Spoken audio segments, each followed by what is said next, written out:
பழைய பாடல்களையும் புதிய பாடல்களையும் பாடுவது.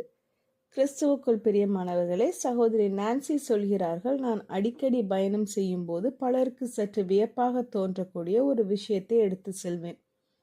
அது ஒரு வழிபாட்டு பாடல் புத்தகம் அல்லது பழைய சோஸ்திர பாடல் நூல். காரணம், நான் எவ்வளவு பிஸியாக இருந்தாலும் பயணத்திலும் இருந்தாலும் தேவனுக்காக பாடுவதற்கு சில நேரம் ஒதுக்க வேண்டும் என்று நினைப்பேன். பழைய சோஸ்திர பாடல்களுக்கும் புதிய பாடல்களுக்கும் தனித்தன்மை இருக்கிறது. இன்றைய காலத்தில் பாடப்படும் பல எளிய மீண்டும் மீண்டும் வரும் பாடல்கள் ஆண்டவரின் மீதான நமது அன்பை உண்மையாய் வெளிப்படுத்துகின்றன.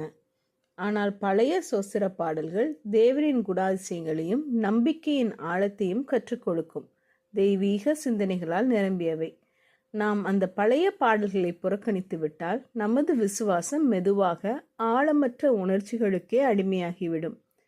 கர்த்தர் தாம் எங்கள் துர்க்கமும் அரண் பலனுமாமே போன்ற பாடல்களை பாடுவது சிறிது முயற்சியும் கவனமும் தேவைப்படலாம். ஆனால் அந்த முயற்சி நம்மை தேவனை பற்றிய ஆழமான சிந்தனைகளில் வளரச் செய்யும். அது நமது இதயத்தையும் மனதையும் உறுதிப்படுத்தும் அனுபவமாக மாறும். ஜெபம் செய்வோம். எங்கள் அன்பின் பரமபிதாவே, எங்கள் இருதயம் நித்தமும் உம்மை துதித்து பாட நீர் எங்களுக்கு உதவும். பழைய பாடல்களில் உமது மகிமையும் புதிய பாடல்களில் உமது கிருபையும் நாங்கள் காண நீர் உதவும். எங்கள் பாடல் உண்மையுடனும் நன்றியுடனும் உம்மை துதிக்கும் பாடல்களாக இருக்கட்டும். நாங்கள் பாடும்போது அதன் அர்த்தங்களை நாங்கள் உணர்ந்து பாட அது எங்கள் உள்ளத்தில் கிரியை செய்ய நீர் கிருபை தாரும். இயேசுவின் மூலம் ஜெபிக்கிறோம் பரமபிதாவே, ஆமீன்.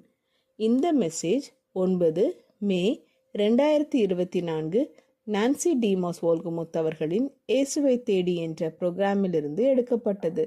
கர்த்தர் உங்களை ஆசீர்வதிப்பாராக.